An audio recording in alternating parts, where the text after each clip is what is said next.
Unspoiled Network podcast. This is Unspoiled, covering Raybearer, chapters 22, 23, and 24. In these chapters, Tarisai finds Melu and has a very necessary conversation, finds out a lot of stuff about her mother, and then goes to Bakina House and finds out even more. And so does Wu-Win. Welcome to Unspoiled. Akabiole, wundesa mina walio. Akabiole, wundesa mina walio. Wundesa na, wundesa mina walio. Akabiole,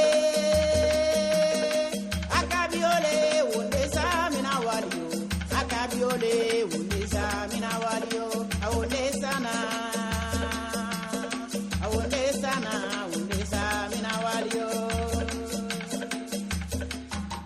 Welcome to the show, everyone. I am Natasha. I'm Rashawn. All right, Rashawn. Rashawn, before we started recording, was talking about feeling vindicated.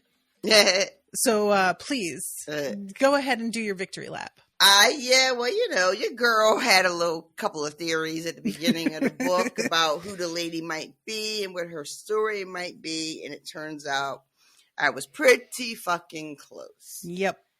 We find out that it turns out that she is also a Raybearer, and as a woman, that is an abomination. Yeah, that's not supposed to happen. Right? We find out that the lady is also royalty. In the sense that she is the daughter of the emperor that would be Deo's grandfather.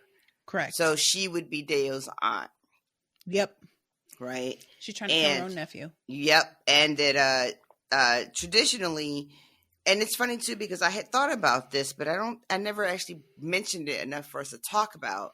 But the emperors have lots of children. Yeah, Is this the first time that we've heard that specifically, though? Because I didn't remember this at all, I'll be honest. I don't think it's ever explicitly said, but it makes perfect sense. And I had meant to ask about it, but it just, because it never really came up as a plot point, I just kept forgetting about it. But we find out that it's really about having the one son who is a Raybearer. And all the rest of the children, we find out, just sort of get adopted out. Yeah, they're like nothing. They're it's fucking Prince Harry, the spare. Oh, shit. You know? And we find out that the lady was so precocious and so clever and so beautiful that her older brother, who ended up becoming the emperor, decided to keep her as a, quote, pet. And then because he has the fragile male ego, became intimidated by her brilliance and her beauty and her capacity to learn and to rule, and became very insecure. Yep. And eventually she is banished. I can't get over the fact that Mbali sang that song in front of him with the context that we know now. Like, that was some balls, Mbali. Holy damn. And we more find like out ballsy, am I right? And we find out that the lady had wanted Mbali to come with her, and she decides to stay with the emperor, but says basically to the lady as she's being exiled, like, I believe in you. Yeah. You know? Yeah, because what he's trying to do is like paint it as if she's lying in order to get her treated like a traitor, and isn't even allowing her to prove her case because he knows it's true, and he just doesn't want that to be a factor because it's just so like. And she makes the mistake of saying out loud in front of witnesses that, she has the Ray and that they could rule together. And that's like fucking treason and blasphemy. Yep. And there were witnesses, and then just boop, done. And she's kicked out. So yeah, guys. TB. Hi, I'm sorry. You always do chat. this. You have got to give people some context. I do can't just be the translator all the time. All right, context. Someone in the chat just popped up and then let us know that they are the person who was listening, and I was so taken aback and surprised. You just yelled it into the mic. And also, their username is TV. That begs to be yelled into a mic somewhere. Does it? Of course it does. All right. I like a good rhyme. It's not even a good rhyme. It's just a rhyme. It's just a rhyme. I am very easy to impress. Yeah, that's true. That's why we're friends. I need that in a friend.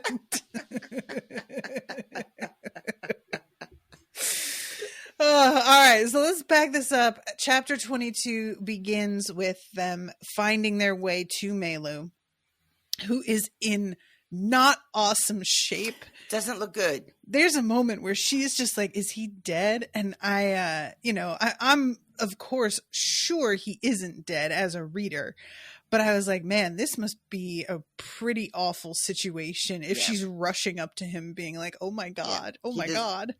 Does not look great. I mean, he ends up recovering and turning into a little bit more of a majestic sort of presence, but when they first roll up on him, it does not look good. There's a real sense of like, what I kept thinking of was just me when you come knock at my door without warning versus if you call ahead and let me know that you're going to be there. Like, I struggle with this sometimes because Owen's grandparents are not as bad as like Brendan's parents were about trying to drop by or the pop in. I mean? Yeah, but they'll do it occasionally and just be like, "Hey, do you mind if I swing by?" And like, what is it in The Simpsons? Don't tell anyone how I live. Is that what he said? Is that Lenny? Yeah. I can't remember who it was. I'm pretty sure it's Lenny. But there are times where I'm just like, I'm going to have to go from 0 to 80 in order to make myself look like a person by the time they get here. And I've got 15 minutes. Ooh, it's going to be a moment. So that's Melu here. Is like, he's on the couch and he's in a like naked, but in a robe, not even really dressed. And he's got a giant bag of Cheetos next to him. And like a couple crumpled empty bags on the floor or like around him, sink full of dirty dishes and like just half asleep. Maybe he had been watching porn and then they roll up and he's like, oh God. I really like this description of her and Jeet too, as they're making their way to Melu's pool, and the Tutsus are like leading them, and it doesn't go into great detail about what and why, but the presence of the Tutsu has this effect on her, especially Jeet a little bit too, where she's just feeling just kind of like she's floating, and she's telling Jeet all these stories of her childhood, and it's all like very easy. Like she's sharing these stories, but without the burden of like the memory, like the burden of like the loneliness or the longingness. You know, she's just talking about what she did as a kid. Yeah, and it's very, very sweet. And she asked Jeet a couple of things about his childhood, and she asked him, you know, were you ever naughty? I'm like, don't ask him anything about his childhood, Tarisai. Low-key, nobody wants it. Right? None of us want this. It's too awful every time. But there's something going on with him as well. And he's being like really open and honest with her. And he says this line that really, like, spoiler alert, when we get to a little bit further in these chapters, there were a couple of things that were really emotional for me. But in this first chapter, when he talks about, he says, I was taller than my mother by the time I was 8. And by the time I was 11, I was taller than my father. And they forgot I was a child, so I stopped being one. And y'all, yeah, like, I don't even know what to say about that line. It is so powerful. And I get that with Jeet, it's a very specific thing because he's talking about the physicality, right? Sure. But it's not, it can be applied to a lot of us and not be based on how tall we are or how strong we are. You know what I mean? Very much so. The idea of that your parents can forget that you are a child so that you stop being one. Yep. And I had shared this meme tweet, quote, screen grab, dealy. It's not quite a meme. It's kind of a tweet, but it might be from Facebook, so it's not really a tweet. You know what I mean? Okay, I got you. Yep. But like one of those quotes that go around, and it talks about how when you're a child and you are a, air quote, TM, well-behaved child, and adults start complimenting you on how mature you are, you know, because you don't make a fuss, you don't cause problems, you're well-behaved, you know. Yeah. They start complimenting you on how all of these attributes are great, but really those are just things that make life easier for the adults. Yep. And then I don't think they'll admit it, but they forget that you're a child and start treating you like a grown-up, you know, even though you're still very young. And that was the experience I had. So when I read that quick line, I was like, fuck's sake. Yeah. Yeah, this is something that, you know, especially like I tend, as I look back on my life, to gravitate toward other, especially women who grew up in a place where they were mothering their mothers. And I didn't really start to put that together until you and I became closer and started talking. And then all of a sudden I was like, wait a minute. And I started to think about my friend Lindsay and even Sydney to a degree, and just the way that like all of those people are folks that I got very close to, and they all have this sort of like weird relationship where they're technically the child, but they've wound up looking out for their parent. And in some ways I have been relieved of that duty because my mom got remarried and he's sort of managing that now, you know, and he's younger than her, but he doesn't feel like he is. And I was remembering, did you ever watch Desperate Housewives? I did the first like 1.5 seasons. It falls off terribly after the first season. It really took a turn, didn't it? But yeah. That first season is like brilliant. And then they clearly didn't know what to do. Yeah. And they got so much hype. They didn't know how to handle the hype. Exactly. Yeah. Oh my God. But there is a part at which the character played by the one who played Lois in what is her name? Lois Terry Hatcher. That's the one. Her daughter, she had her quite young. Look at it, yeah. Did you see that shit? Did you see that? But her daughter is like upset at her because I guess you don't see it. It happened before the show started, but her divorce that she had, she kind of checked out like after the divorce and needed to be pulled back into herself. And her daughter was left to tend to her in a lot of ways. But one of the things the daughter says, because it looks like her mom's on the way back to doing that again after a bad breakup, is you weren't a parent. I had to make my own doctor's appointments. And I remember being like, so like I had to do so much more than that just make your own doctor's appointment. You weren't even impressed by that, about? Right? Like, yeah, it was just like a genuine moment of I was waiting for her to continue. Like what else? And like then that's nothing. I had to bring myself to the appointment because you forgot, so I had to get an Uber. No, that was it. And I like it really made me kind of sit back and be like, wait, that's considered. If that's considered not parenting, what the fuck do you call what happened to me? What do you call my shit? Yeah. You know? And like, you know, my mom, she really did do her best and she loved me. And I know this, but she had me very young and she was immature for her age anyway. So that all rolled together just wound up being a pretty tough situation. Yeah. And it is a really like the way that Jeet talks about this and how completely robbed of anything that made him a child. Mm-hmm. And part of it being his hallow as well as physically what he looked like. I don't know, like, it's one thing for your parent to not see you as a child or to depend on you in a way that's sort of dysfunctional because they don't really seem like they're capable. And it's another thing for it to seem to be a result of something about you that you can't control, like how you look. Right. Not to say one's worse than the other, but it's a really different thing. Yeah.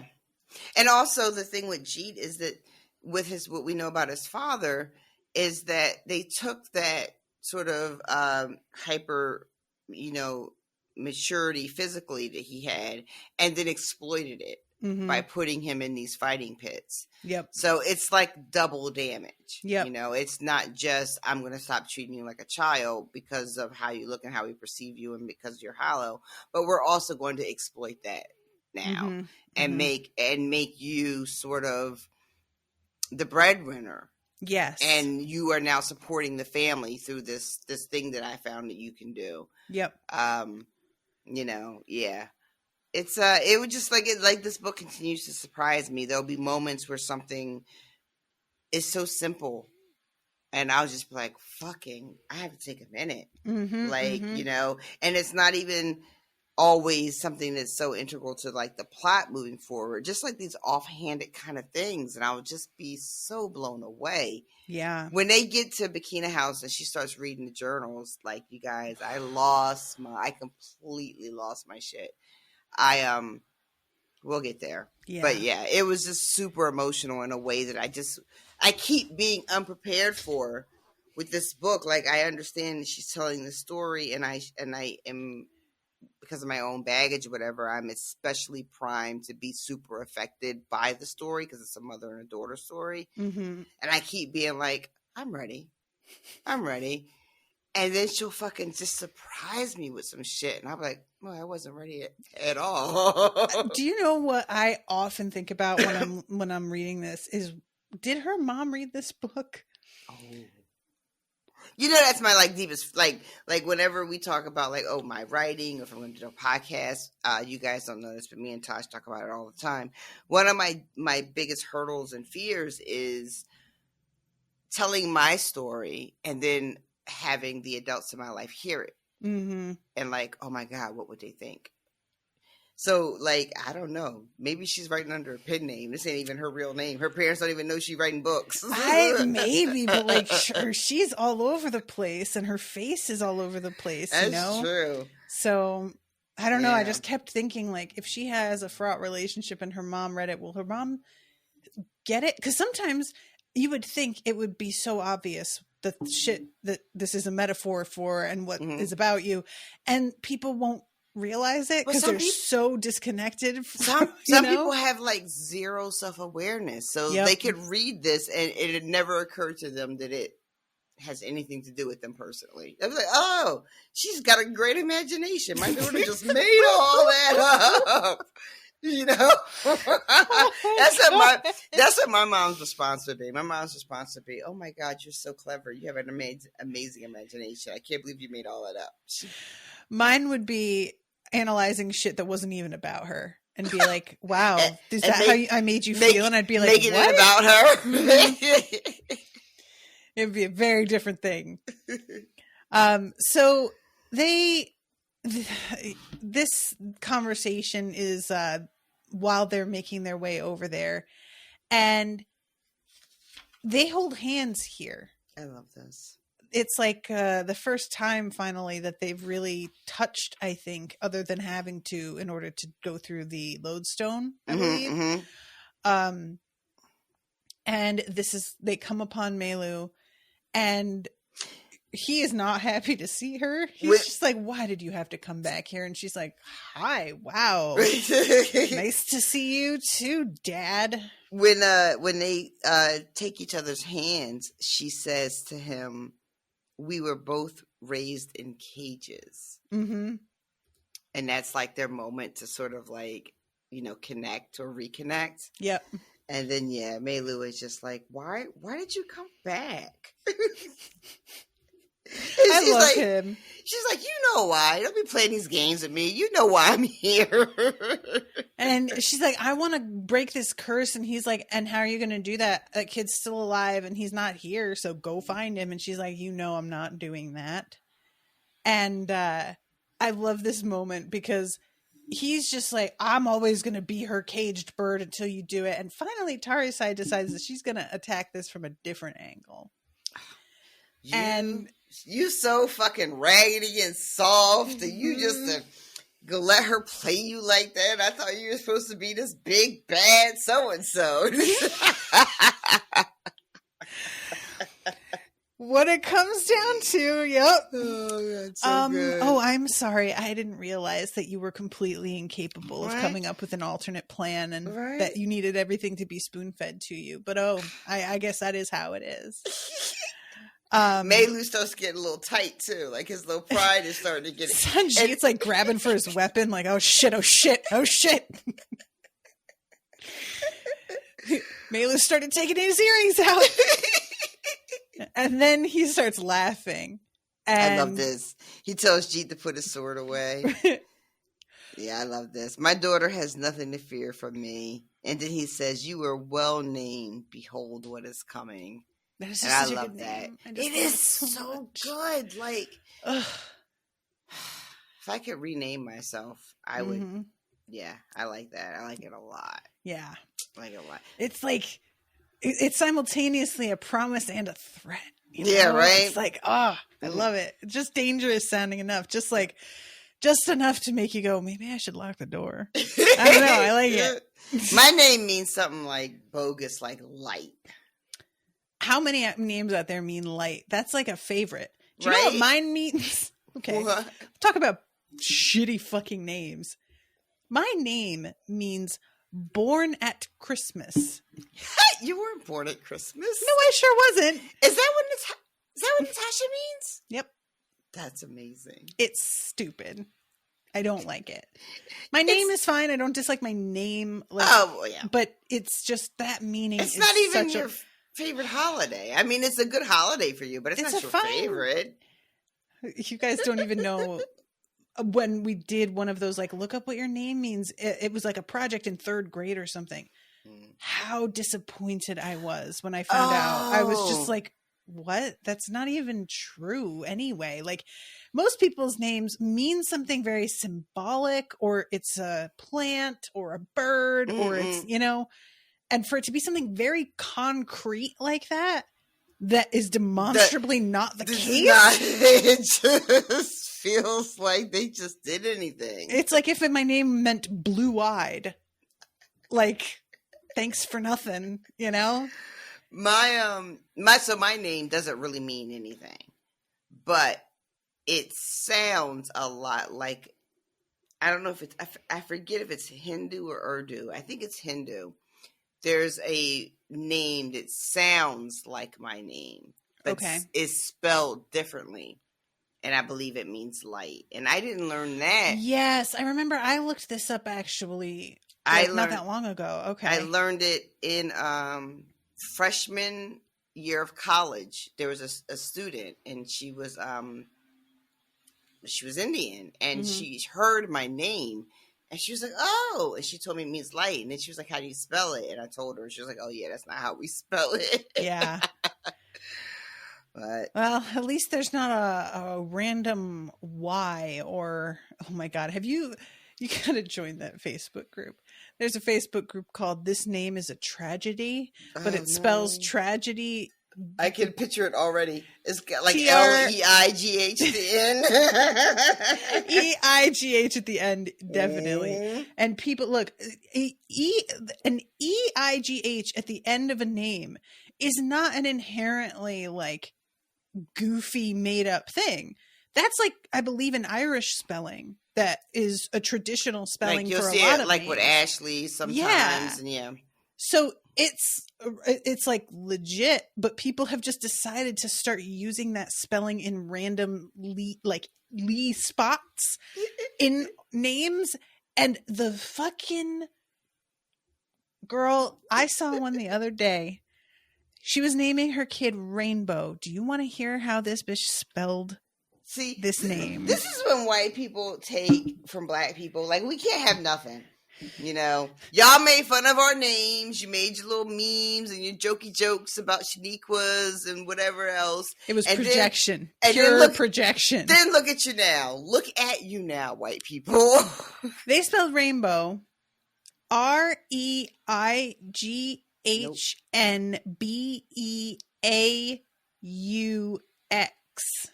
Absolutely not. It was the kind of thing that you're sounding it out as you read it, and as it hits you what this is, you just get enraged. Like by the end of the name, you're like, "What the fuck?" I got so mad. Oh my god! It's like a 10-letter long name now, and like for what? I have such a deep appreciation for what is it? Is it Gaelic? It's the Irish language, right? Yes. They're complete don't give a fuck about what letters mean and how they go together. They do. They have a whole different thing going on with what letter combos mean what. They're just out here doing whatever the fuck they want. They're spelling Siobhan with like an I-O and a B and an H in there. There's no V to be found. Nope. SIOBHAN, if I remember. I respect that. But then what had happened was other white people started seeing that shit and stole their shit. Yep. You know. Appropriation. It might be other white people, but still. It's still, right? and now they can't be trusted. And now they're just out here making a mockery of the whole thing. I remember when I was in like 6th grade and I met a girl named Allison and it was spelled ALYSON and I thought that was the coolest thing ever. And now like I'm just going, man, that is played out. Anyway, all right, yeah, we'll have to get back. But there's a really funny bit in the Freakonomics book about names. And did you ever read that or watch the documentary? There's a really, really interesting thing about names and how they have currency. And names that we think of that as air quotes trashy, you know, at one point had some sort of cachet, but then they drop. Right. And other names move up. So like for a while, like Madison was like elite. Right. You know, you're like Kennedy. My name's Madison, you know, whatever. But then you work at Walmart, your name is Madison, you know, and it just it was weird. It's really, really interesting. I know those books I've been trying to get you to read, the P.G. Wodehouse books, the fucking British nicknames that they come up with. There's this guy, he just goes by the name Bingo. And like eventually the main character finds out what his real first name is, and it's like never entered his mind really to ask, and it turns out his name is like Bruce or something. And there's a girl named Stephanie, but everybody calls her Stiffy. There's absolutely not. What's the other guy's? There's like all of these names that I'm like, oh my god, is that where this comes from? And they sound like a joke because they are the sort of thing that you would be like, oh, so-and-so at the country club. And then I'm realizing like, oh, that's why, because these people are supposed to be sort of gentry, you know, but his name is Bingo. Like what? Anyway. All right. Yeah. But let's get back. Tuppy Glossop. What? We should watch Freakonomics. I would love for you to, it's like outdated now, but I still think it's worth watching. We'll talk about that. Noted. Put a pin in it. So Melu says only one thing is more powerful than a wish, and that is a purpose. You have to find a place in the story because the lady otherwise will decide your place for you. Yeah. And just killing the Kunlea boy would be a lot simpler, and I urged you to do that because that was just going to be very direct. But in order to know what your purpose is and understand where your mom is coming from, you need to know who she is. And this is when we get like the fucking tell-all. Yep. You finally find out what the fuck is going on and what happened. And he shows her, or both of them really, the story in the pool, which I thought was really cool. Like a neat idea that they're just going to watch the story unfold. Reminded me of in the Harry Potter movie when we see the death and the story of the three brothers in animation. I feel like we would go into an animated sequence here. Yeah, agreed. I wouldn't mind seeing this. I wouldn't mind seing all of this actually adapted. I don't know. Netflix. Did I tell you that? Wait, it's going to be on Netflix? Mm-hmm. They optioned it. This year, I think. I wonder if they'll really do it. There's been so much happening with canceling shows, pulling money out of shit that was in production. I don't know what's all going to make it to the screen, but fingers crossed. Fingers crossed, indeed. So yeah, we get the backstory finally, and it's heartbreaking. It's awful. It's fucking heartbreaking. It really, really is. And what kills me is seeing how much she wanted to share with her brother and how much she all of the rage and anger that she feels now as a grown woman it's so understandable because she was so open-hearted, and if she had kept it to herself, then things probably would have gone differently. But she is direct and trying to be helpful because she can see he's struggling, which is part of what makes it so insulting to him. And that's the thing too, at the forefront, the foundation of all of this is it's made very, very clear. She not only loves her older brother, she basically worships him. He's like the fucking bee's knees. All she wants to do is impress him, help him, support him. She's got nothing but good intentions, for her older brother. She, in her mind, is not in competition with him at all. Yeah. It's a much more complimentary relationship as far as she can think. But he doesn't view her the same way she views him. Nope. And it is there's a line that mentions something about how he has this sort of paranoia and has difficulty with intimacy, which is causing problems with his Ray and being able to connect with people. And she is not having that problem. Yeah, I'm going to read this. Behind his manner, he had one weakness, a crippling fear of intimacy. With inferiors, Prince Olugbade was kind and generous, but with equals, he was closed and paranoid. He required constant proof of their love and loyalty, recoiling at the slightest hint of criticism. All but the most patient children found him exhausting. Yeah.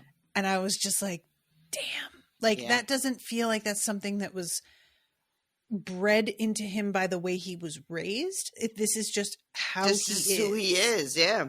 And it's a really compelling thing for me, just how different our personalities are from such a young age. So much that happens as we get older influence what seems to work, and then we start to do the same things in patterns because it worked before. Yep. But I just really, the way we start out on those patterns and begin to show who we are, what makes our personalities? What causes that? You're just born away? It's wild to me. This is what psychology is all about, I guess. It's just that question always. Why are we what we are? I love that it says that that she understood him better than anyone, and she would have loved him if he had let her. Yep. But for reasons he could not put into words, her effortless charisma filled him with rage. He was so insecure and so jealous that he couldn't see her for the compliment, for the resource, for the benefit that she offered him. He could only see competition. He could only see a threat. Yeah. Because he was so weak, quite frankly. You know, and they're still young children at this age. You know, she says later on that he grows out of that, you know, and is later able to have a whole council and all that stuff. But as children, he felt less than in her presence, you know? One of those things where it's like, look, you are though. Right? But it doesn't, and the thing is, like, that's the thing. Like, yeah, you are, but like the both of us together can be more than what we are as separate. Yep. And he just couldn't accept it. And again, the way this whole society seems to be built, he doesn't have to accept that. Yeah. Because he's the heir. He's the emperor. He's got the Ray. Like, he's not supposed to need her help. Yeah. You know? I think that's the main thing, is like the suggestion that he would require any help is just right on its face, no matter who it is. Absolutely unacceptable. Yep. And then you make it a woman. Right. And now the whole thing with the fact that like obviously the burying of the fact that women could have the Ray started long before this, because it's considered impossible. Mm-hmm. But we don't see that. We just see a woman who is born with it here, and how the assurances that it's impossible have sunk in so much that she is initially not believed, but then I hesitate to even say that, because it feels like initially she is believed. I think he knows right away, because he is so certain that she's better than him at everything. I think, if it's not real, if he doesn't see it, there's no reason to be as insecure as he is about it. Yeah. And it turns out later on, when we get the revelation about Tarisai, both Kira and Sanjit are like, we knew it. Yep. We knew it. We could see it. I love that. I totally was not expecting that. And when they're both like, no, yeah, this makes sense. Yeah. And she's like, it what? Yeah. I was like, this is great. I love her friends are just, no, what? So that makes me believe that, like, when the lady was a child in the children's palace, people could see it with her as well. Mm-hmm. Just like they could see it with Tarisai, you know? Yep. Yeah. So she is keeping this to herself and has tried to suppress it. But now she's thinking, because he is having such a hard time with creating a council, maybe this is exactly what he needs, is somebody who can kind of like do it for him. Yeah. So she shows him, and the whole way that this is written, at first, when she says, I want to show you something, he calls it a dolly play. And she's like, so I write debates, first of all. And I sometimes act them out with dolls, but that's not what it's about. So put some respect on that, please. And then tell me what you want to eat and whisper it in my ear. Olugbade rolled his eyes, but his expression grew soft. He liked his sister this way, anxious, desperate for his attention. Mm-hmm. It felt much better than when she beat him at chess. I got so mad. Yep. So I don't even know why I got so mad, but I got so mad. You know why? Yeah, I know why. Look, this is what negging is all about. This is the method by which so many men operate with like what they're looking for in a quote partner, is they don't want a partner. They want an insecure child. They want a fan. Mm-hmm. They want, like, so many men will just tell on themselves by being like, well, I want somebody that doesn't already have an attitude that I can mold and teach things. Oh, you mean a child? Mm-hmm. You want a daughter, but that you can fuck. Yeah. Basically. Noted. Cool. Yeah. Not creepy at all. Doesn't make you look great. Mm-hmm. So then he says, you can't have that power. It's not the will of Am. And she's like, I don't know what Am wants, but I know what I can do. And he accuses her of trying to usurp. Yeah. But she then blurts out that she has the Ray. Yeah. And she's just like, everybody hears her say it.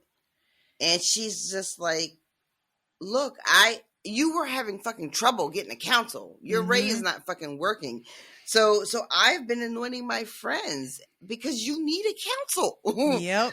Like, I'm trying to help you. I'm good at this. Let me help you. We can do this together. Nope. Not an option. Not on the table. I should never have kept a girl as a pet. Spoiled her. Let her play at statecraft. Humored her. I hate that so much. It's really bad. It's so gross. It is just like, it's so wild because like every time we record, I'm all over the place when it comes to the lady. Mm-hmm. You know, like don't know what to do with her, don't know how to feel about her. I'm angry, then I understand, and then I'm angry again, and you know. But this was so hard to read, and it was so heartbreaking. and constantly remembering that really all she wants to do at this point in her young life is support her brother, who she thinks is the bee's knees. Mm-hmm. She thinks that her older brother is like the moon fucking and the sun. They rise and set on him. Yep. She doesn't have personal ambition. Mm-hmm. At this point, her ambition is for them as a family to rule. Mm-hmm. And this is a response. This is what I get. I should have never kept a girl as a pet. It's so fucking dismissive. Yep. It is. Ugh. It's hard to read. This is, and what's so, you run into this a lot when you like are trying to write in a sort of metaphor or an elevated is not the word I want, exaggerated version of reality, that something can feel like it's not that connected to reality because it's set in a fictional place or because the circumstances are so heightened. Mm-hmm. But honestly, a dude thinking he's humoring a woman and then flipping out when he realizes that she's better at the thing than him is so incredibly it's common not and far-fetched. real. It's like, you know, it's tempting to read this and be like, oh, he is a particularly bad man. Nope. No, he is like, this is a very fucking common Wednesday type of man. Yeah. This is a Wednesday at your bullshit job. Yep. Yeah. Mm-hmm. So he, then we have her being told she has to leave and talking to Mbali, and she flees the palace. Where the lady went or how she survived is a tale too long for one night. Suffice to say, the world is not kind to a girl it wishes dead. Years of cruelty soured her own kindness, her heart calcified to a self-preserving stone. And soon, Aritz would trade tales of a strange new cult traveling across the empire, a bandit ring of abandoned, hallowed children led by a nameless child queen. And eventually he has his counsel, but every night the emperor paced the halls, blind and deaf to any who try to comfort him. She was nothing, he repeats long into the night. Nothing. There is only one. He grips the lion mask that hangs around his neck. He never felt secure after that because he knows. Yep, because he knows. Yeah, indeed. So they get this story, and Tarisai is just like, so my mother is a Raybearer, but there are no female Raybearers. What to do with this information? And Gita's like, I fucking knew it. I love it. She looks at him like, right? There's no females. And instead of saying, well, you know, that's what they say. Exactly. Right. He is immediately, he's like, oh, there we go. Yes. Right. I fucking could It's all tell. making sense. And he's like, yeah, I wasn't sure for a while, but man, that fucking spark, that heat around you when I saw you, I knew it was fucking something. And I love that sort of acknowledgement that even though everything they've been through, especially with her stabbing Deo and how, like, that almost upended everything, he acknowledges that the first time they met, he saw something. Yep. And didn't know what to make of it, but he fucking knew he saw it. Oh, so good. Yeah. So good. And then we get a thing about her being immune to fire because you're born with one particular immunity. And, you know, her not getting burned at the Children's Palace, she had been protected at Bikina House, and so she just thought sort it of was took the it same for granted. thing. Yeah, but it turns out that this is just a thing that she was born with inherently and has nothing to do with the wish or the house or anything. I love it. He tells her that, he says, you glow just like Dale. And he says the heat that draws people, that makes them want to trust him, to follow him. I felt it the first fucking day I met you. Like, you have that same thing. That, and it's wild to me, though I understand it. She has never seen that in herself. Yeah. which is how that kind of works with us a lot of times. Right? She argues about a lot of things in this section and not seeing things or believing in things. She tells Jeet to stop. It's treason. What are you trying to do? Get us all fucked up? When he mentions Ayatoro, who is somebody that she has also held up and been like, why isn't she being like, her portrait isn't here? She was an exception and only chose her because the emperor's son died and Eretzar needed a leader. And then she's like, wait a minute. If she was born with it, how would anybody know? Why? Yeah. Like, they would have just sent her away. And then the lady couldn't be a Raybearer because Ulugbade already had the Ray. There can only be one. Why? Because she said, because they said, yep. Oh, wait. A man and woman couldn't share. How would they rule? I love this so together. Much. I love Melu replied, and the answer's simplicity unnerved me. She's like, this is wrong. This isn't right. There can't be two. The Empire would not have done this. Like, what the fuck? For hundreds of years, you've been doing it wrong for hundreds of years, which every time I watch the news now, which I've slowly started doing after taking like 3 years off from being engaged in anything, things are just so fucked up. I'm going to have to start yelling on Facebook again. Yep. I apologize in advance, y'all. It's about to start again. I can't help it. But it's that thing where she's just like, could they have been wrong for hundreds of years? Yep. And the answer is yes. Yep. They absolutely could have gotten it wrong for hundreds of years. Melu says, I've never understood why mortals make things so complicated. When it comes to power, mortals have always loathed simplicity, which is a really good line. It's really fucking good. Yeah. We make everything so overly complicated to sort of obscure the bullshit. Yep. Like we make things overly complicated so we don't catch on to the lie and the nonsense. Electoral council, anybody? All right. Sidebar. College. Sorry, I said council. I'm in council head. but good example though.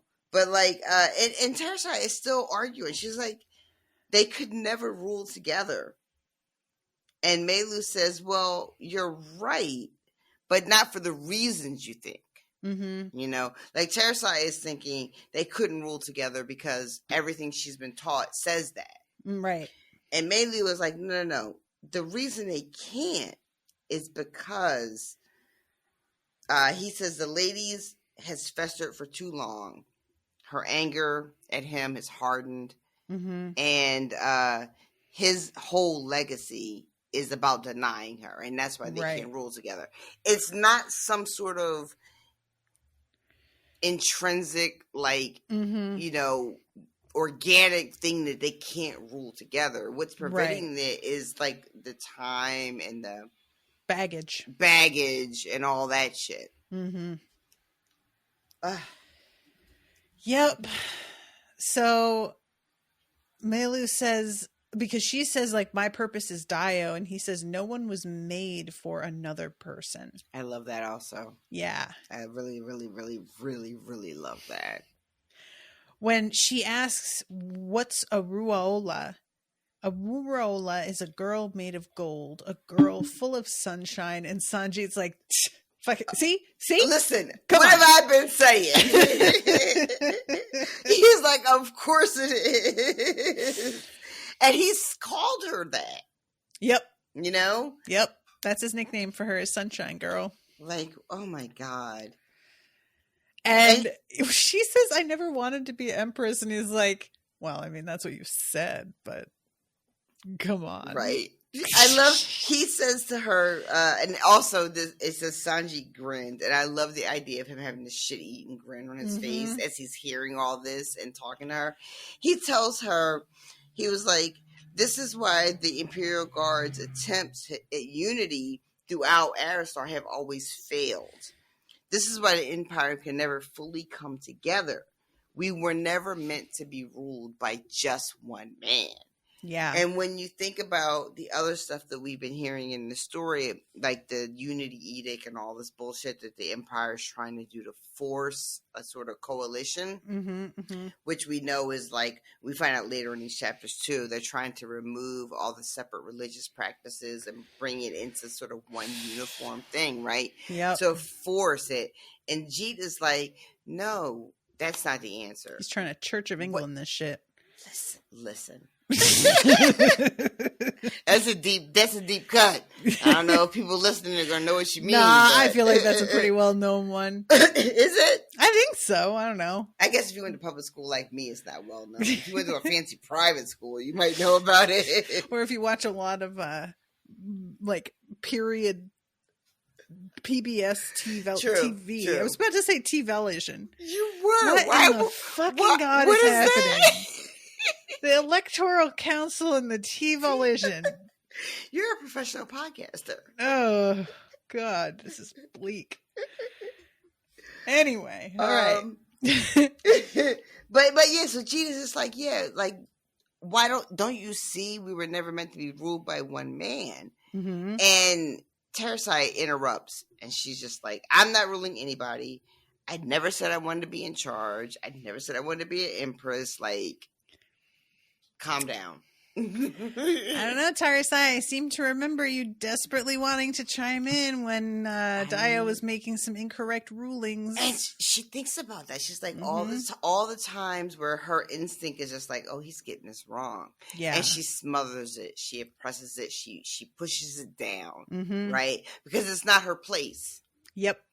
It's not her place. She thinks in the moment that instinct is planted there by her mother as a means of like getting her to one step closer, basically, to wanting to kill him. To doubting him, to feel like he shouldn't be a leader, and sort of putting herself in a I'm sorry. What happened? Text from work, and it pops up on my screen. Gotcha. The whole idea that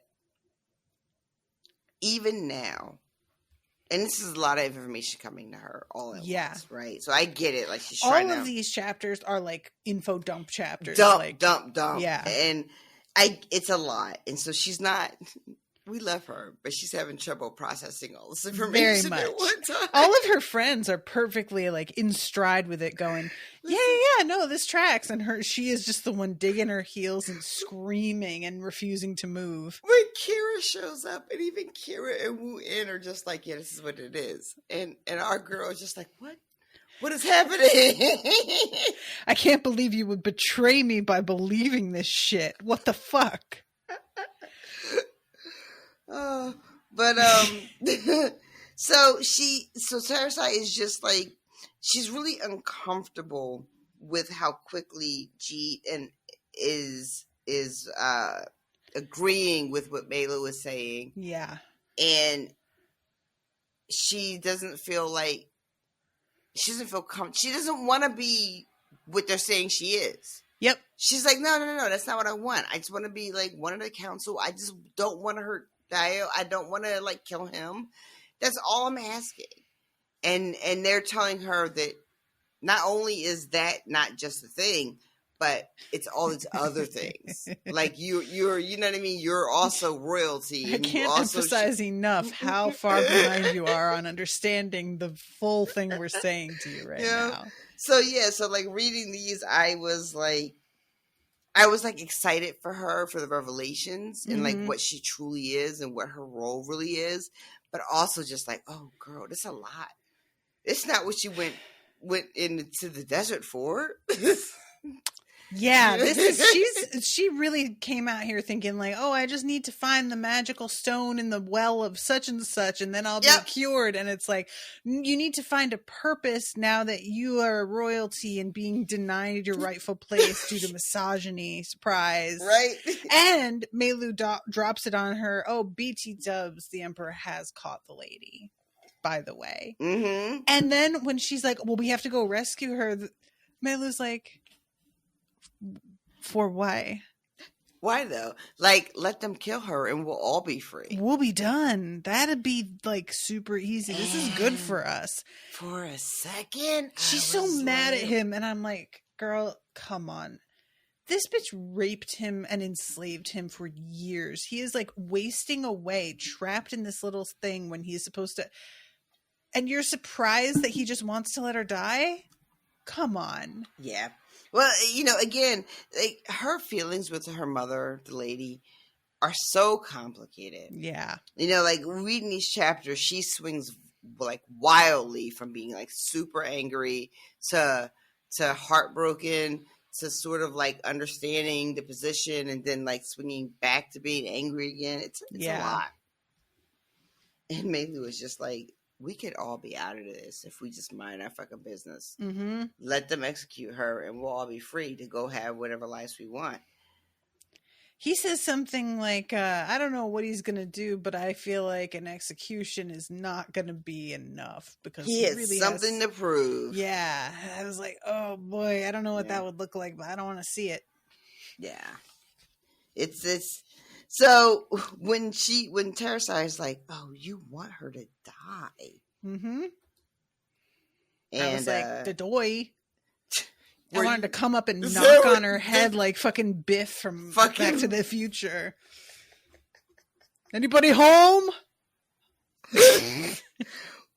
I wish Owen were here. He would know what joke I wanted to be next.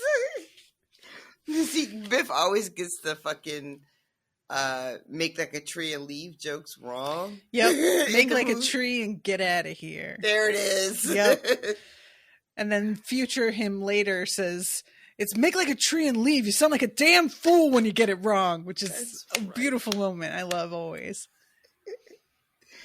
Yeah, those first two movies are really good. That third one, highly questionable. What's all right. His name? Michael J. Fox doing like an Irish accent, is it that he's trying to do?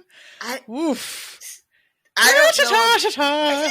Sir, calm the fuck down. I think I watched the third one only once, all the way through. In like the 40 years since it's been out. Only one time. Bits and pieces over the years, but only once all the way through. Because it's real bad.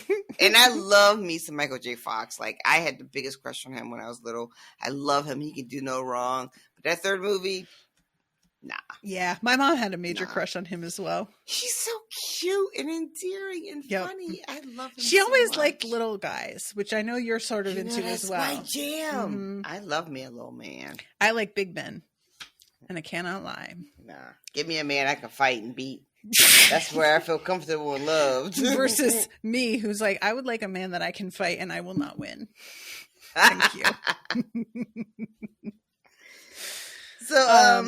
So this like ends with her being like, well, we'll get her out ourselves then. And he's like, sure you were. Well, okay, go ahead. Try. I don't know what to say. So like, she's like super like, all right, we're going to the house right now. We're going to Bikini House. We're going to like fucking ransack that shit. And Maylee was like, why don't you just chill? Mm-hmm. Let me hook you up with an Oasis real quick. A little canopy, a little bed, some baskets of nuts and some dates and whatever. Y'all got a bunch of candles scattered around. It feels like he's really doing a bit of a like. He really is. It's like a Boys and Men or a Color Me Bad video in this bitch. So her and Jeet like sleep under the canopy for the night. I think you mean Color Me Bad. Which is how I always hear it in my head. Oh my god! If you're listening to this and you were not around when Color Me Bad was a thing. Like, I don't even know what to tell you. It was the weirdest fucking thing. They had all these guys, and they all, like, kind of looked like somebody else that was more famous at the time. It was the weirdest fucking thing. There was, like, the guy with the 5 o'clock shadow. There was a guy that looked like Kitty G. A guy I do not remember this. There was, like, a guy with a 5 o'clock shadow that kind of looked like George Michael, but, like, a real low budget. Mm. There was a Kenny G looking guy. There's a black guy. And then, like, the white guy with, like, I don't know how to bowl cut. Looks like you're doing a bowl cut. It's like a high top fade with like with like the edges like lined up real tight. Oof. Okay, on the white guy. On the white guy, yeah. There was 3 white guys and 1 black guy. The black guy had like long like braids / dreads. I'm not sure what it was. Have you gone and looked at pictures of Boys to Men recently? I have not. Girl, they are the nerdiest fucking dork heads I've ever seen. Like, wait, currently, or are you looking at old pictures? Old pictures of them. Like, they are. It's the kind of thing where I don't realize how curated like musical talent tends to be nowadays, right? Until I look back at people who got famous like long before we had the standards that we do now. Right. And these boys are just regular old boys. None of them are like heartthrobs. No, but they were anyway. My friends were in love with Boys to Men, like posters and talking about them all the time. Like they wore their little bow ties and the sweaters, and they all had matching outfits. Listen, Boys and Men are from Philly. People listening may not remember. Mm-hmm. They were from Philadelphia, and we were very proud of them. They went to performing arts, which is like the FAME school in Philly, Creative and Performing Arts. Okay. I think Jean Marie, our friend and longtime supporter, also went to Creative and Performing Arts. Okay. And they came on the scene with their sweaters and their fucking bow glasses. These glasses are such bad glasses too. Yep. They're not like whatever 90s glasses. I have to judge it according to 90s standards because I was rocking some ugly ass glasses that were like technically in style at the time. Were like this big exactly. in the 90s. I had fucking bifocals. I was like 11, and they gave me. I do not need bifocals. I just didn't. Now I do. That's a whole other discussion. But anyway, so he makes this thing for them to stay. He also was just like, look, I don't know if you remember, but Bikini House kind of can fuck your head up. Yeah. And also Sanjit can't see it. She's like, I love this. Right there. And then realizes, oh, wait, he can't see it. Yeah. Which I was sort of thinking that the next day when they do go, that the fact he's with her meant that eventually he'd be able to like cross through and see it, and it never happened. Because when they wake up the next morning and Kira and Wynn show up, the same thing happens. Kira and Jeet watch them go into the house, and they're just like, what the fuck? Yeah, they don't see it at all.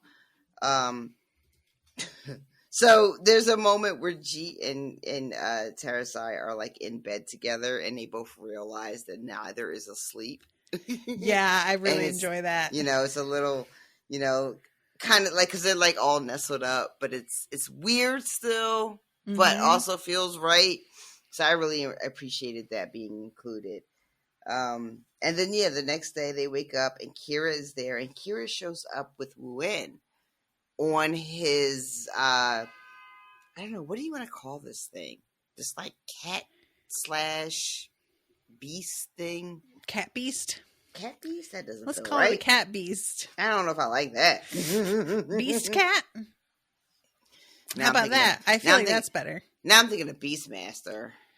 I never saw that. Should I watch it? Yes. Really?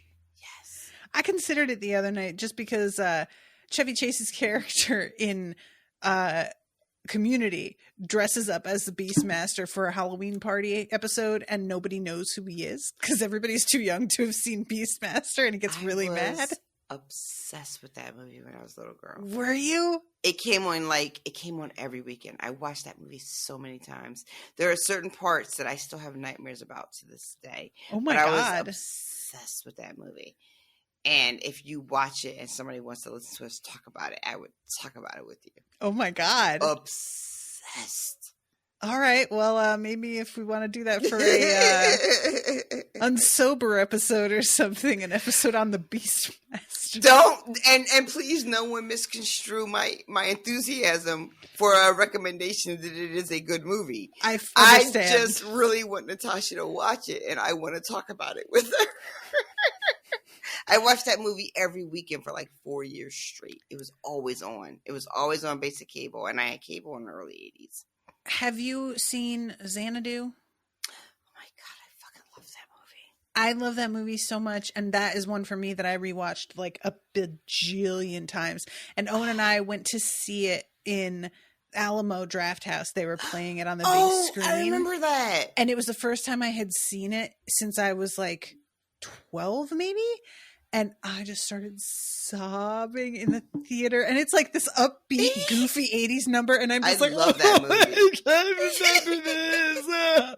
Oh, man. Embarrassing cries. Definitely in my top 5, that one. I fucking love that movie. It's so great. And oddly enough, and you guys have heard me, if you've been listening for a long time, you know a little bit about my husband. Steven loves that movie.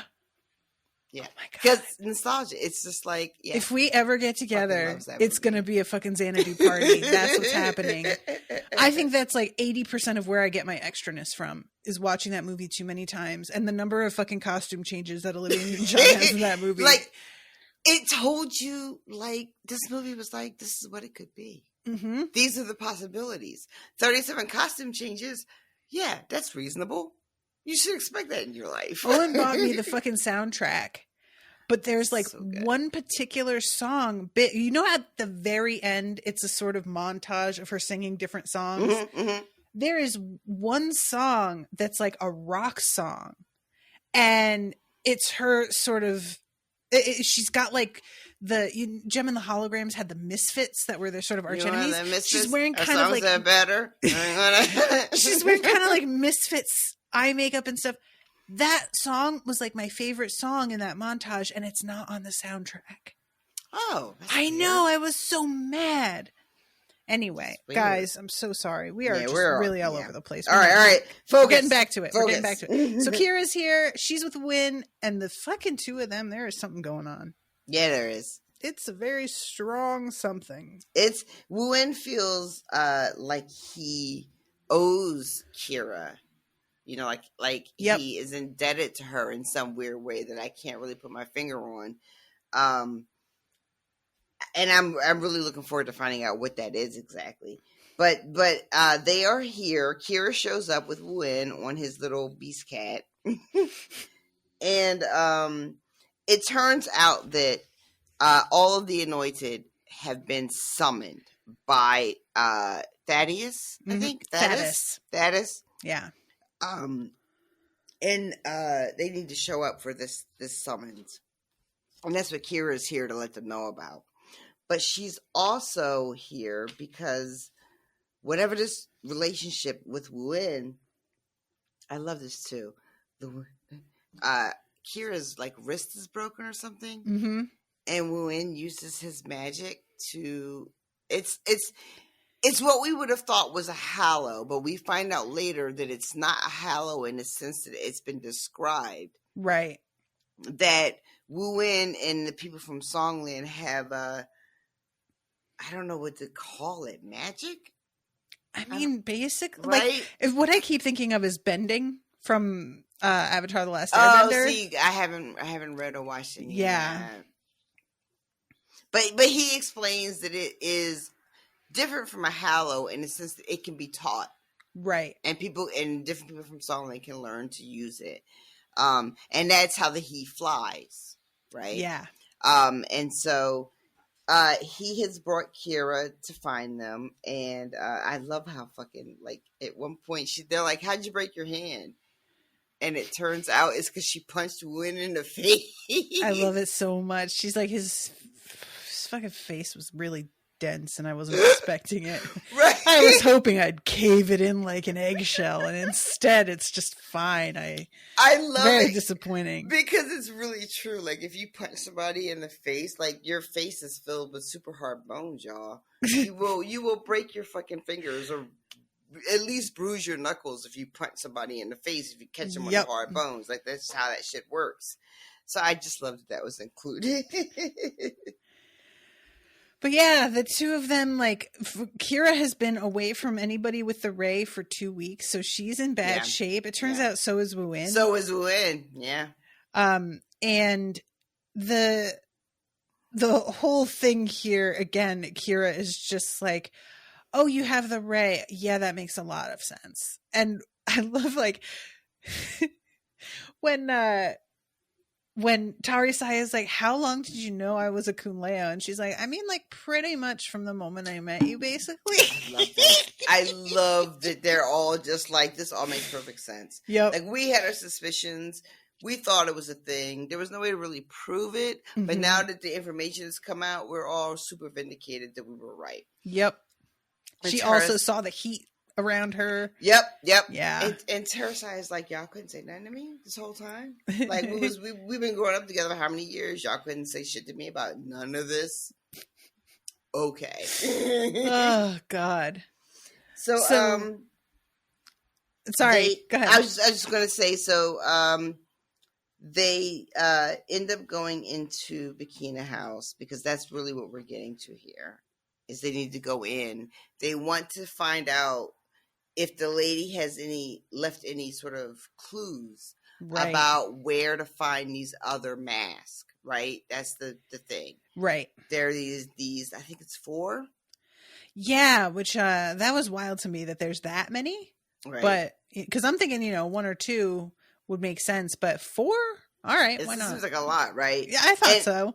And we get confirmation that the drum and I can't remember how to say the name, but the drum of the last female sort of Raybearer that was the one-off, they kept with Tarisai because the lady was hoping it would trigger her memories. Yeah. Right? But they're going to go into Bikina House and go through the notes and the journals and try to figure out where the lady was last looking for these artifacts, for these Ray masks or whatever you call them. And this is when Tarisai gets to read her mother's journal. And Wu Yin is because in Tarisai, we noticed from the beginning of the book, spent so much of her childhood longing for her mother. Her mother would go on these long journeys and be gone for ages, and then she would show up and it would be like a big deal, and then she'd be gone again for like a long period of time. And we find out that she wasn't gone at all. Yeah. She was nowhere. She was in these, quote, I believe they're called like servants' quarters. And the servants used to tell Tarisai all these like, oh, that's where the ghost will eat you. Or like anything to keep her away from that area. Her mother never left her at all. Her mother was almost always home watching her. Every second. This is brutal. If I had had more time, if work hadn't been what work was and time wasn't what it was, I would have just stopped reading and sobbed and not been able to record tonight. Like it was a blessing that I was so time crunched because I don't know if I would have been able to read this and then come talk about it. It was so heartbreaking and so moving. And I felt like my insides explode at reading this. It was... I don't even know if I have the words for it. It was just thinking about what it's like to be a child, desperately wanting the attention of your mother or your caregiver, and them not being available, and that ache, and then finding out later that they were just like a door away, watching you the whole time, and not just watching you, but like rejoicing in your accomplishments and how clever you are and how beautiful you are and how smart you are. It was a lot, y'all. Yeah. I'm not gonna front. It was fucking a lot. The whole thing that really like, it's the sort of thing where I'm sure she thinks that because she clearly was rejoicing over her successes and watching her grow, that this means that she really cares. And it is like, well, like technically, I guess it does mean you care on some level, but how willing you were to like inflict the damage you did by staying away is, and I feel like this is something a lot of parents don't get, is you can love your child and nobody doubts the fact that you do, but that doesn't mean that there weren't times where you massively prioritized what you wanted over what was good for them. We read the lady saying things like, well, I wanted to be with her, but I was afraid of wasting that wish. Yep. You know, so I kept myself separate from her because if I were to say, oh, I hope she crawls to me, will that count as a wish? Mm-hmm. You know? Mm-hmm. So she's so focused on not wasting that she keeps herself separate from her child. Because because apparently the lady doesn't even fully understand how the wishes work. Mm-hmm. And she's so afraid of, air quotes, wasting one, that she keeps herself away from her child, who, according to the journals, she desperately wants to be with. Mm-hmm. Like, she's watching her all the time and wanting to be with her, and yet denying them both that relationship because the lady has this greater plan in mind and doesn't want to accidentally waste a wish. Mm-hmm. It's fucking heartbreaking. Yeah. Yep. Yeah. This is a rough one. I've been waiting for us to get to this section because I knew that you were going to really like have strong feelings about this. Yeah. And it's just like you said, reading the way that she talks about her, it's so much more loving and emotional than you really expect it to be. Yep. You think it's going to be more clinical and Mm-hmm. more like goal focused. Mm-hmm. And instead it's just, she can walk. She just took steps today. Yeah. Like, it just completely caught me off guard, the way that she thinks about her daughter versus the way that she has treated her daughter. Yep. It's like this, as she's watching her daughter from afar, it's so clear how much love she has for her. Mm-hmm. And yet somehow that doesn't seem to have materialized in a real functional way. Yep. You know? Yeah. Which is also a thing. You know, you can have in your mind your ideas of how you feel about your children and all the things you want to share with them and give them and show them. Mm-hmm. But the real world application of those things doesn't always bear out. Yeah. For whatever baggage limitations or whatever is in the way. And when Tarisai is reading these journals and remembering what it felt like to be longing for her mother and to read that her mother was just a door away. Like, I don't even know how to put into words what that would feel like in the real world, you know? And everybody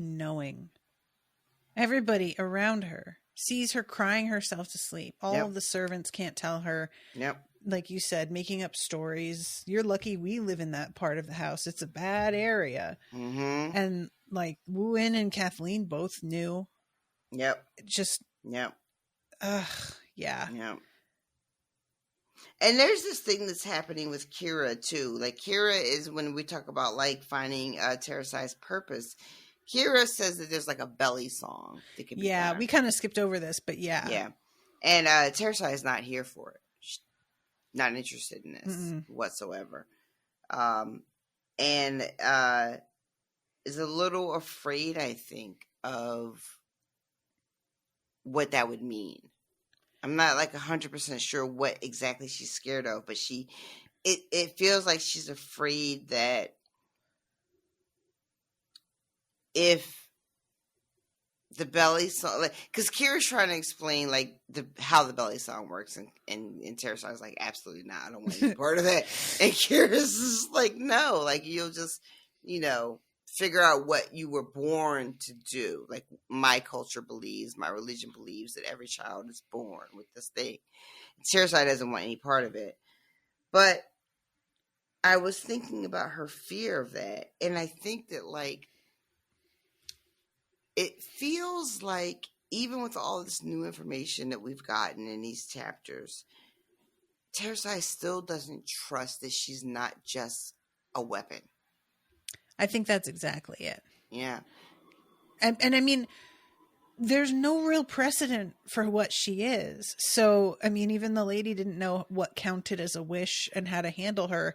So it's a real crapshoot, you know, if she takes a risk to do certain things, whether or not it's going to work out. It's just, it's a tricky thing. Yeah. And so they go through all the journals, and a really unexpected thing happens where Wu-In comes across some information. Because Kathleen also shows up, we should mention. We honestly, we skipped like a big chunk of that chapter. Can we go back a little bit? Yeah, of course. Because we have Kathleen showing up, And the whole thing with her and Woon reconnecting and her being really pissed because Woon just kind of took off and everybody thought he might be dead. And then at one point, the two of them go off and it's just Kira and Tarisai and Sanjit. And Kira tells Tarisai that Dio has forgiven her. And he made her promise to tell her that. And she is really trying so hard to discount every single argument that Sanji and Kira are making. She says that he's a fool. He shouldn't want me back. He was raised in a gilded hothouse and doesn't understand the world. And Kira's like, well, I wasn't. Do you think I'm an idiot?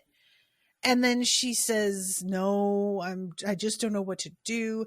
And then again, at one point when they're talking about the belly song, and she talks about Am, if Kira's right, then the storyteller is no different than the lady. I love this. Kira that isn't true. Well, you have to believe that. You're a priestess. What? So I don't have a brain?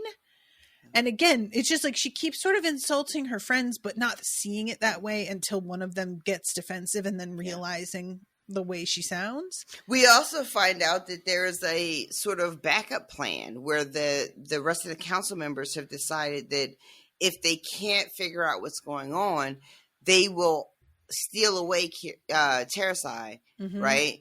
They will fake her death to get her off of the council, hide her someplace so she can live, as someone other than herself, just to save her, right?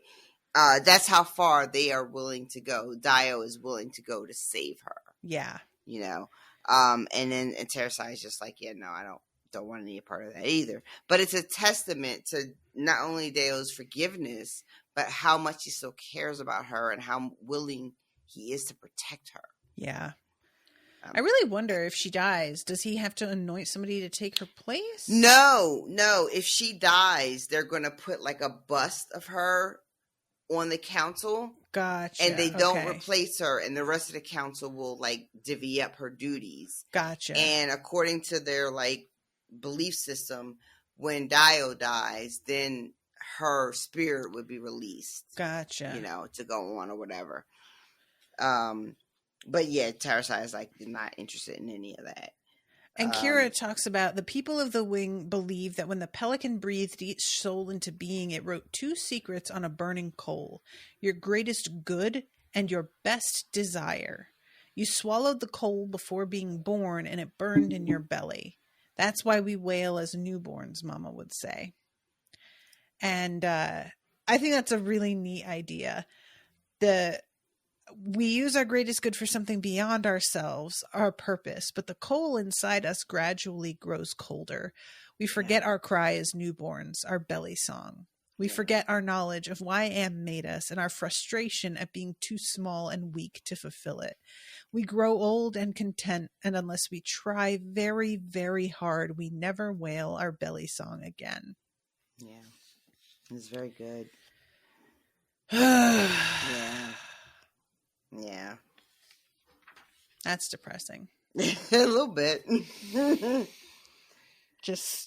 And look, this is something that I've really come to realize as I get older is the biggest danger is how tired you always are. And you fall into doing the easier thing because you are tired, and that's a valid thing. And you don't have a lot of energy for extra shit. Yeah. So like the pushing yourself to change anything, I think a lot of us see it as you're putting your energy in one thing and you just shift your energy into another. But it's more like you have to start generating new energy. Yeah. And that's really Where are you getting it from? Yeah. You have to like figure a way to manufacture that. And that has to come from like a strong desire. And having a strong desire grows harder and harder when you realize that you can get by without having it, and you can still live. And is life particularly exciting? No, but you're fine. Yeah, it's manageable. And that it creeps up on you as you look back and realize I haven't taken any risks. I haven't done anything of real interest in years and years. Creep up the older you get, the more time, the more space there is between the last time you did a thing, you know? Yep. Yeah. You'll all see. It'll happen to you. It'll happen to you. Oh, man. Yeah. So then we have this really unfortunate piece that I was not expecting, which is Wu-In discovering that the person that he has put his faith in all these years as his savior, as his people's savior, has decided that is a sacrifice that's worth making, that his people are a sacrifice that has to be made. That she has promised liberation. She has promised safety for the Redemptors. She has promised that Songland will no longer be the only source of these sort of sacrifices. And that is what he has aligned himself with. That's why he believes in her. And he reads in her journal that really she has no, it seems like anyway, any intention on changing those things. No. That she is willing to continue this sacrifice for the greater good of the realm. TM. Yeah, it's written to, will he forgive me, I wonder? He ought to. It would be unfair, at least, for him to hate me, which is truly an incredible thing to think. I will pay the price of peace as my ancestors have before me, is what the lady writes. Yep. And we find out that the Songland's army is actually pretty powerful. Mm-hmm. And she courted that because she needed it. And it makes it sound like this is a very sort of calculated thing that she has done. Yeah. You know? She didn't just end up in this position where she didn't have any power. She sort of did the math. Yeah. And she's suggesting that, like, because she's going to give them a lot in return of food and money. Oh, would it be worth it? Then I'm better than Anoba, at least, because he'll just take and take, but I'll give back something. Yep. And it's obviously just such a rationalization because you can tell, due to how many tries it took her to finish this entry and the way her like handwriting is all over the place. Yeah. She knows better. She's aware this is a fucked up thing. And she's just trying to get to a place where she has made up a reasonable rationalization that convinces her. The lady had known, or at least pretended to know, a way to prevent Songlanders from being chosen as Redemptors. Then she had made a promise one she had no intention of keeping. Yeah. And there's a line somewhere in this when Tarisai gets to the book, because Wu-In is reading it, and when he gets to this passage, he's so enraged that like he grips it, like crinkles the book, the pages in his hand because he's so angry. It says, in judging from the white rage that had crumpled his features, he would not soon forgive her. Like. You know, I don't know what to make of the lady, y'all. I really don't. She contains multitudes. Contains multitudes. She's such a complicated character. Like I said earlier, one moment I am filled with deep like empathy and sadness for her, and then I'll be enraged. Yep. And like she's the devil, and I want her vanquished, and then. I'll be like, oh, I want her and Tarisai to have a moment together, to come together and see each other as like real people and not just tools. I am all over the place. I don't know what to do. I really don't. I don't know what to do with these What do you characters. think Wu-In's gonna do now that he's found this out? Because he's like anointed by her, you know? He's a part of her council, basically. How does it work when somebody like that turns against you? It is, and the thing too with Kathleen also, because Kathleen is like in the mix as well, right? But you know, we don't we don't know what her reaction is to Wu-En reading this. I don't think. No, we don't see anything about her in this. So I don't know. Like, I feel like Wu-En would feel, because Wu-En is royalty also, which is like a weird, like, one-off from what I understand. Like, you know, I feel like he would be so betrayed, but he's connected. If I am understanding how the Ray works, like, I don't know how you disconnect yourself. If that's I'm not sure you possible, can. Yeah. You know, he accepted the anointing. He's part of them. His rage, his sense of betrayal has to be so strong that they all must feel it.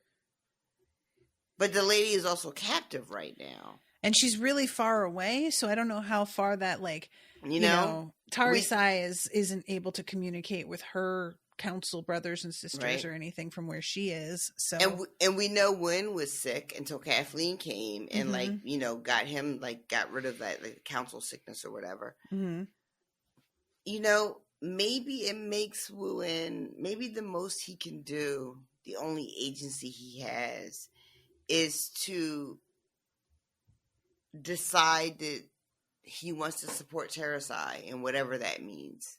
Like, you know what I mean? I'm not sure what that looks like exactly yet.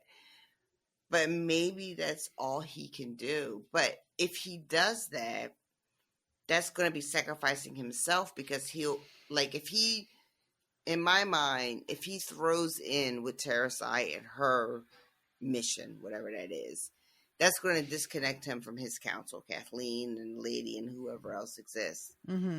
And we know he can't survive very long outside it's of about that, a month before you go mad, apparently. So maybe he sacrifices himself in an effort to support Tarisai in some way.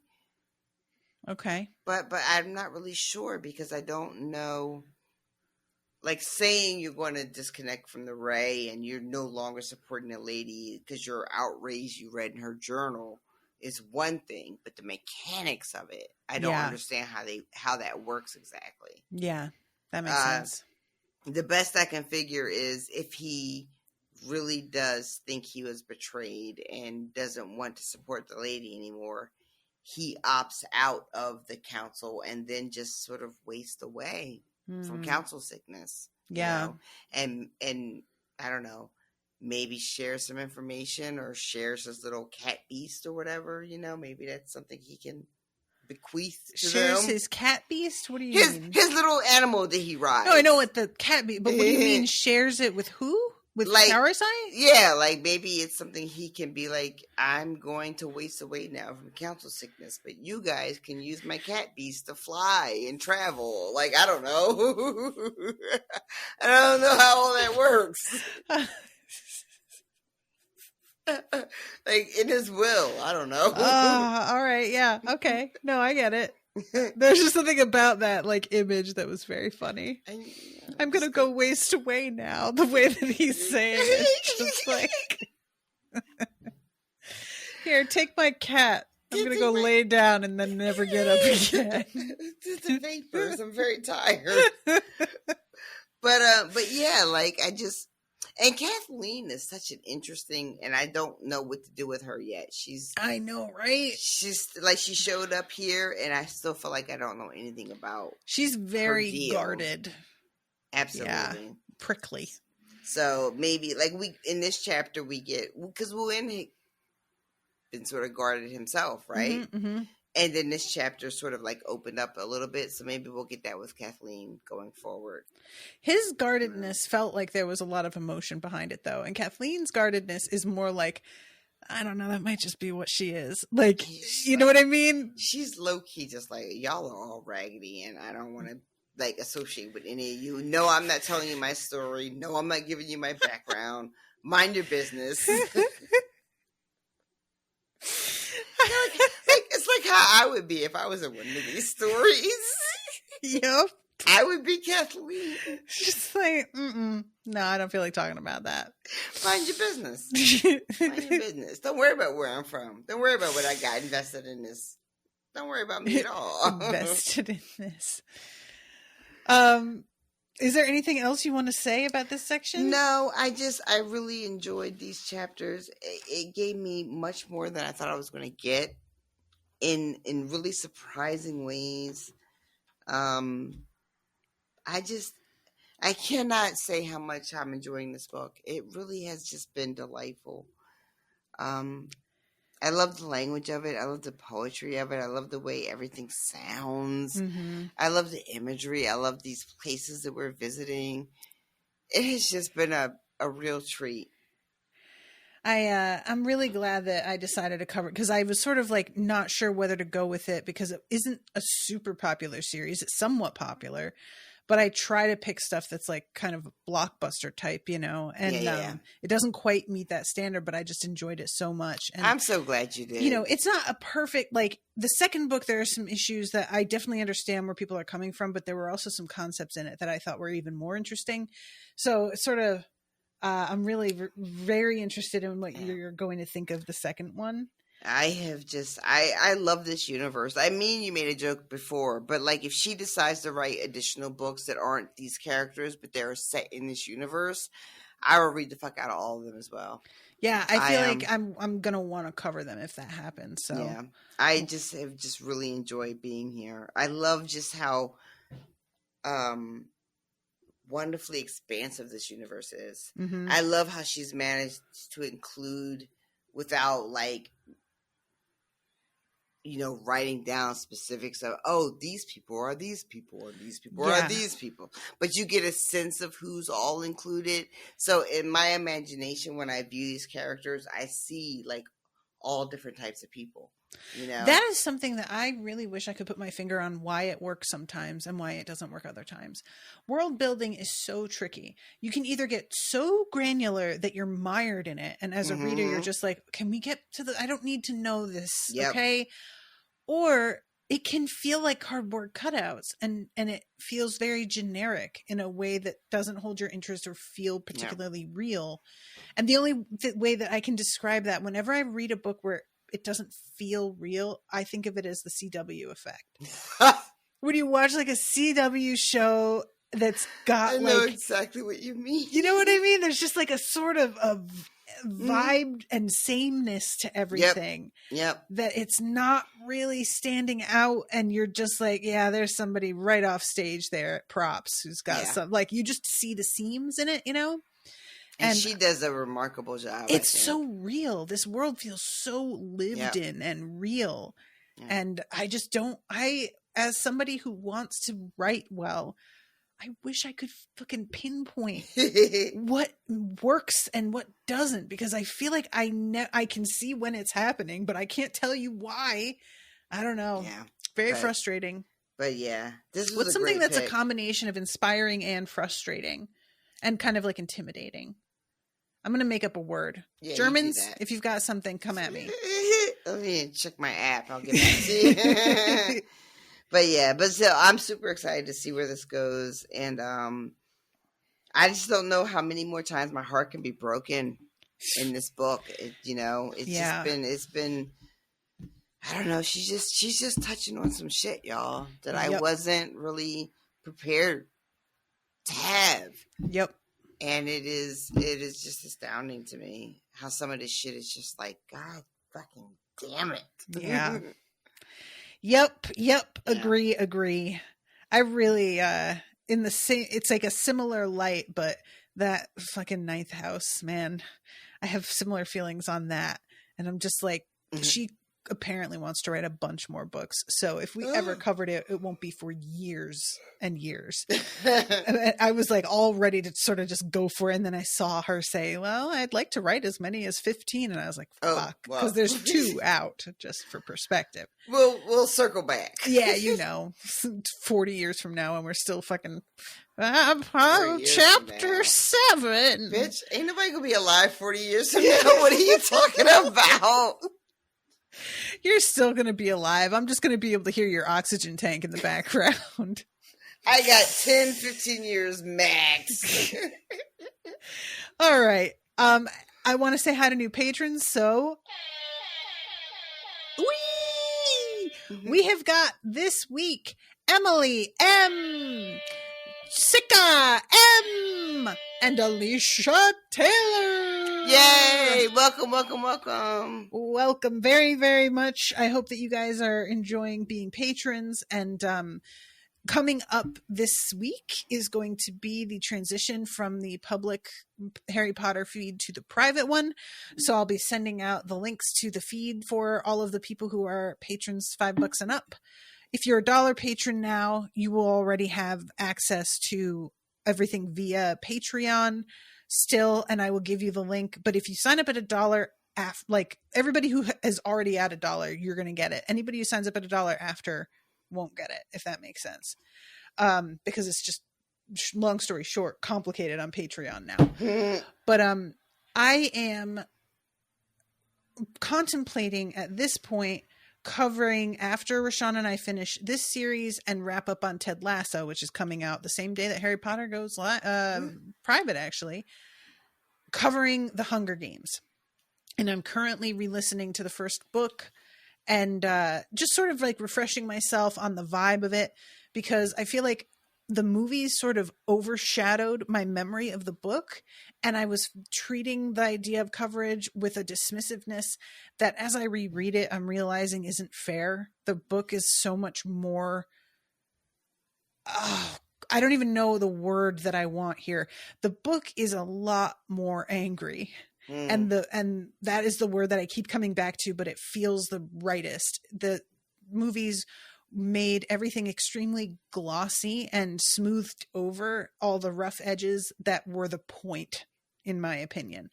And I just never even watched past the first movie, I don't think. And I was pretty into the books. So, yeah, Rashawn, didn't you say you didn't finish the first movie? I tried to watch the first movie. I don't think I made it off the train. Like I saw the beginning. They're on a train. Woody Harrelson shows up. They're like on their way to the city center or whatever. Mm-hmm. I never made it off the train. I don't know what happens after that. I tried really hard to watch it.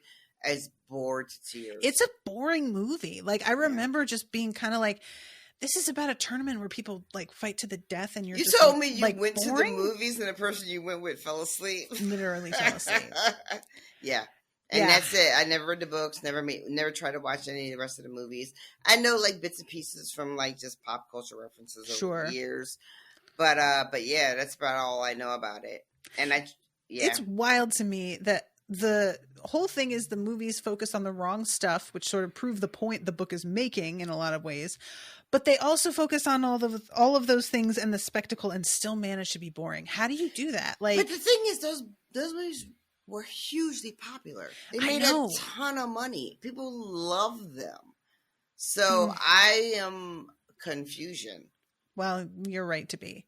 Look, the Harry Potter movies were super popular too, and let's be honest, most of those are very bad. Do you remember how bad we trashed those movies when we finally covered them? I mean, you can't listen to it now because, you know.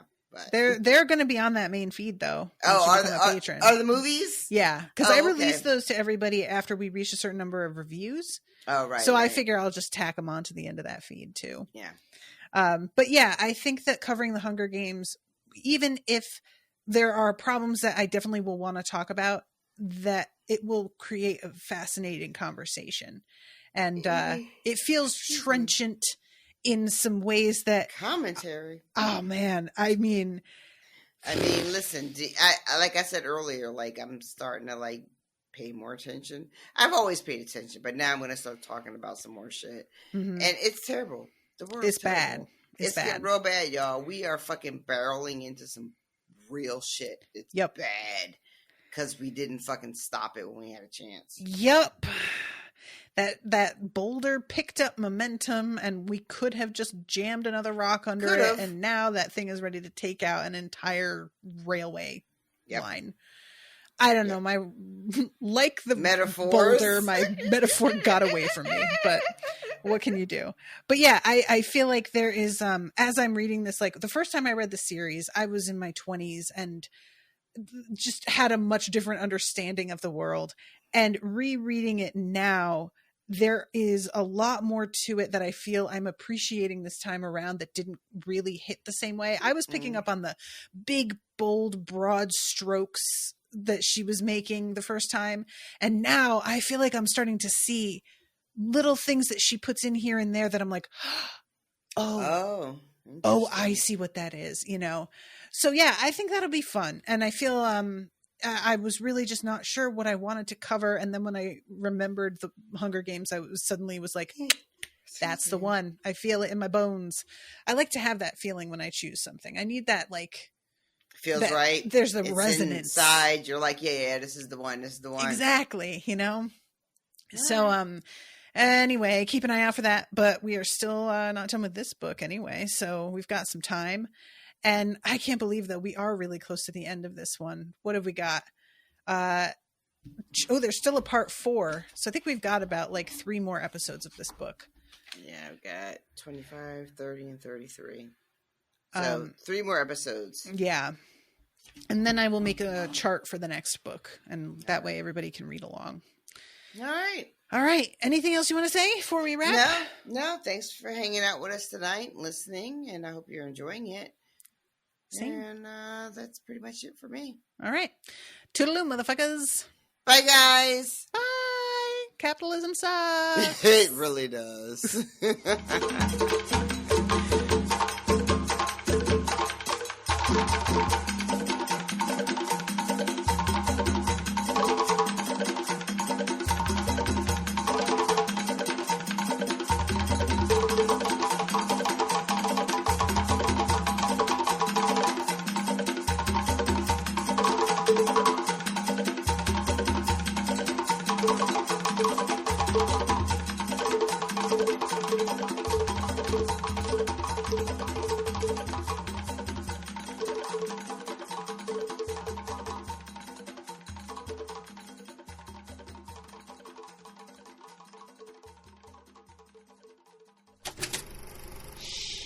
That was an Unspoiled Network podcast.